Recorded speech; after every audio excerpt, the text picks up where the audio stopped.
अस्सलाम वालेकुम। इस वीडियो में हम डिस्कस करने वाले हैं कि क्या आपको as a Pakistani overseas investors आपको नया पाकिस्तान सर्टिफिकेट्स में इन्वेस्ट करना चाहिए या फिर आप कोई पाकिस्तान में लो रिस्क म्यूचुअल फंड आप सिलेक्ट कर सकते हैं और उसमें बेहतर रिटर्न हासिल कर सकते हैं। तो ये वीडियो बहुत वैल्यूएबल होने वाली है। ये प्रेजेंटेशन में आपको दिखाता हूँ, ये सारी चीज़ें मैंने इसके अंदर डिस्कस की हैं कि आप किस तरह इसको एक्सेस कर सकते हैं, क्या इसमें रिस्क इन्वॉल्व है और आपके लिए बेहतर ऑप्शन क्या हो सकती है बेस्ड ऑन योर सिचुएशन। तो ये क्वेश्चन हमारी एक व्हाट्सएप कम्युनिटी है उसमें आया था और उसमें हमारे एक मेंबर ने पूछा था कि सलाम, आई होप सब अच्छे होंगे, लो रिस्क म्यूचुअल फंड और नया पाकिस्तान सर्टिफिकेट ये दो ऑप्शंस हों तो किस में इन्वेस्ट करना ज़्यादा बेहतर होगा। अब नया पाकिस्तान सर्टिफिकेट में ओवरसीज़ इन्वेस्टर्स ही इन्वेस्ट कर सकते हैं। जो पाकिस्तान में इन्वेस्टर्स हैं उनको ये प्रोविजन अवेलेबल नहीं है। और आप अगर नया पाकिस्तान सर्टिफिकेट में इन्वेस्ट करना चाहते हैं तो आपके पास एक रोशन डिजिटल अकाउंट होना चाहिए, उसके थ्रू आप इन्वेस्ट कर सकते हैं और किसी भी बैंक के साथ आप रोशन डिजिटल अकाउंट खुलवा सकते हैं।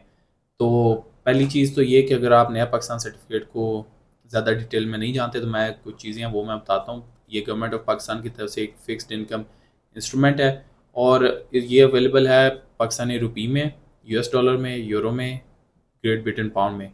अगर किसी को लगता है कि पाकिस्तानी जो करेंसी है वो ज़्यादा स्टेबल नहीं रहने वाली तो वो USD और यूरो GBP को भी देख सकता है, इन ऑप्शंस को भी।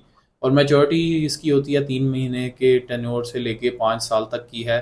तो 5 साल का सिलेक्ट करते हैं, 3 साल का सिलेक्ट करते हैं या 1 साल का, उसमें आपको जो पे आउट्स होंगे वो हर 6 माह बाद मिलेंगे। 3 महीने, 6 माह, इनमें आपको आपका जो टाइम पीरियड है उसके बाद मिलेगा। अगर साल वाला सिलेक्ट करते हैं उसमें भी आपको 6 माह बाद मिलेगा। और इसमें नया पाकिस्तान सर्टिफिकेट शरिया कंप्लाइंट वर्जन में भी अवेलेबल हैं और कन्वेंशनल भी हैं। नया पाकिस्तान सर्टिफिकेट में इन्वेस्ट करना काफ़ी आसान है। रोशन डिजिटल अकाउंट के थ्रू आप कर सकते हैं। रोशन डिजिटल अकाउंट आप खुलवा सकते हैं किसी भी बैंक अकाउंट में। रिस्क इसमें बहुत ही कम है। एक होता है लो रिस्क इन्वेस्टमेंट, ये उससे भी कम कैटेगरी में आता है और इसके ऊपर जो टैक्स है 10% होता है विद होल्डिंग टैक्स। और जब आपकी मेच्योरिटी होती है आपके नया पाकिस्तान सर्टिफिकेट की, उस टाइम पे ये टैक्स कट के ही साथ ही आपके नए रोशन डिजिटल अकाउंट में डिपॉजिट हो जाता है। इसमें अगर मैं आपको दिखाऊं आजकल का रेट जो चल रहा है तो उसमें US डॉलर में अगर आप इन्वेस्ट करते हैं तो आपको 3 महीने, 6 माह, 12 माह, 3 साल, 5 साल सबका 7% से लेके 7.5% तक रिटर्न मिलेगा एनुअली। PKR में 3 महीने, 6 माह का 13.50% मिल रहा है। और मैंने तो इसमें जब 21% मिल रहा था, 21.5, तो मैंने तकरीबन तब भी इन्वेस्ट किया था इसमें और रिटर्न मुझे बड़े अच्छे मिले थे। और अभी अगर आप साल के लिए करते हैं तो 13% मिलेगा, 3 साल के लिए 12.50, 5 साल के लिए 12.5% पे ही मिलेगा। ग्रेट ब्रिटेन पाउंड में अगर आप इन्वेस्ट करते हैं तो आपको 7.25% से लेके 7.5% तक मिलेगा एनुअल रिटर्न, जो कि मैंने जितना रिसर्च किया ये एक अच्छा रिटर्न है ग्रेट ब्रिटेन पाउंड पे। और यूरो में आपको 5.25% मिलेगा जितना मर्जी आप इन्वेस्ट करते हैं टेन और पीरियड के लिए। और इसमें आपके पास नया पाकिस्तान सर्टिफिकेट में आपके पास इस्लामिक शरिया कंप्लाइंट वर्जन भी है और कन्वेंशनल वर्जन भी है, तो रेट दोनों के तकरीबन बराबर ही हैं। और लो रिस्क म्यूचुअल फंड की अगर हम बात कर लें तो म्यूचुअल फंड को पहले समझना ज़रूरी है कि ये एक पूल होता है पैसे का जो कि कोई भी फंड मैनेजर इकट्ठा करता है लोगों से और वो उनके बिहाफ पे जाके इन्वेस्ट करता है। और जब वो इन्वेस्ट करता है तो वो अपनी एक बीच में से फ़ीस लेता है, क्योंकि वो एक क्वालिफाइड पर्सन है और वो इन्वेस्ट करके आपको जब रिटर्न देगा वो अपनी एक फ़ीस लेगा। और यूजुअली वो इन्वेस्ट करते हैं ट्रेजरी बिल्स में, मनी मार्केट्स में, और एक मनी मार्केट फ़ंड भी आपके पास होते हैं अवेलेबल जो, और उसके साथ साथ फिर इनकम फ़ंड होते हैं जो कि आपको रेगुलर इनकम की सूरत में देते जाते हैं। मनी मार्केट फ़ंड में आप रख लें, जब आपने निकलवाना तब हो सकता है, जो भी टाइम पीरियड सिलेक्टेड होता है उसमें। और रिटर्न इसके तकरीबन लो रिस्क में आपको 11 से 15% after cutting the fees of that fund, तो आपको इतना मिलेगा। और रिस्क इसमें लो होता है, मॉडरेट भी हो सकता है क्योंकि डिपेंडिंग ऑन के पाकिस्तान की इकॉनमी कैसा परफॉर्म कर रही है और स्टॉक मार्केट्स, मनी मार्केट्स कैसा परफॉर्म करें। और रिटर्न जो है वो फिक्स नहीं है, ऊपर भी हो सकता है, नीचे भी जा सकता है। और आपको जो एंड पे टैक्स देना है वो 15% आपको विद होल्डिंग टैक्स देना है आपकी जो आपको रिटर्न मिलेगा उसके ऊपर। अब फंड्स की परफॉर्मेंस देखने के लिए आपको एक वेबसाइट है सरमाया.pk, इस पे आपको जाना होगा और यहाँ पे जाके आप म्यूचुअल फंड्स में जाएं। इधर जाके आप टॉप परफॉर्मिंग फंड्स पे आप क्लिक करें और इधर आप ये मुख्तलिफ फंड्स हैं जो कि आप देख सकते हैं कि इनकी परफॉर्मेंस कैसी रही है पिछले साल में, 2 साल 3 साल, और आज तक की ईयर टू डेट क्या परफॉर्मेंस रही है। रिस्क प्रोफाइल सेलेक्ट कर सकते हैं, हाई मीडियम लो, और इसकी बेस पे आप देख सकते हैं कि कौन सा फ़ंड कैसा परफॉर्म करता रहा। हम एक कंपैरिजन कर लेते हैं, इससे आपको मज़ीद चीज़ें क्लैरिफाई हो जाएंगी। अगर रिटर्न टाइप की बात किया जाए तो नया पाकिस्तान सर्टिफिकेट में फ़िक्स होगा। लो रिस्क म्यूचुअल फंड में वेरिएबल है, लेकिन तकरीबन स्टेबल ही रहता है क्योंकि रिस्क इनका काफ़ी कम होता है। इन्होंने अपने आप को अच्छे से डाइवर्सिफाई किया होता है। रिस्क लेवल काफ़ी कम है, और अगर लो रिस्क में जाते हैं आपका लो ही होगा, लेकिन मॉडरेट तक भी जा सकता है। लिक्विडिटी इसमें आपकी जो है वो टिल मैच्योरिटी लॉक है आपकी। अगर आपको पहले नया पाकिस्तान सर्टिफिकेट में निकलवानी है तो अपना पैसा, तो आपको जो रिटर्न है वो नहीं मिलेगा। जबकि किसी भी म्यूचुअल फंड में आप अपना पैसा किसी टाइम भी निकलवा सकते हैं, और तकरीबन एक आध दिन का प्रोसेस होता है। और इसकी बैकिंग है नया पाकिस्तान सर्टिफिकेट की गवर्नमेंट ऑफ पाकिस्तान से। और जो म्यूचुअल फंड है वो डेफिनेटली जो कोई कॉरपोरेशन जो कि वो रन कर रही है, और बैंक्स और ट्रेजरी बिल्स जो हैं वो इसको बैक कर रहे होते हैं। और एक्सेसिबिलिटी, नया पाकिस्तान सर्टिफिकेट आपको रोशन डिजिटल अकाउंट के थ्रू मिलेगा।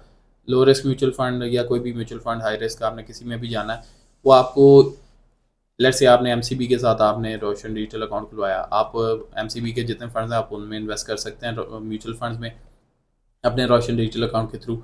या फिर आप डायरेक्टली, अगर लेट्स से कोई यूबीएल का म्यूचुअल फंड है आप उसमें इन्वेस्ट करना चाहते हैं, तो आप डायरेक्टली जो एसेट मैनेजमेंट कंपनी है, इस केस में यूबीएल, उससे आप डायरेक्टली रब्ता करके वहाँ साइन अप कर सकते हैं। और जो प्रेडिक्टेबल इनकम चाह रहे हैं उनके लिए नया पाकिस्तान सर्टिफिकेट एक अच्छी ऑप्शन है, पैसिव इनकम के लिए बहुत अच्छा है।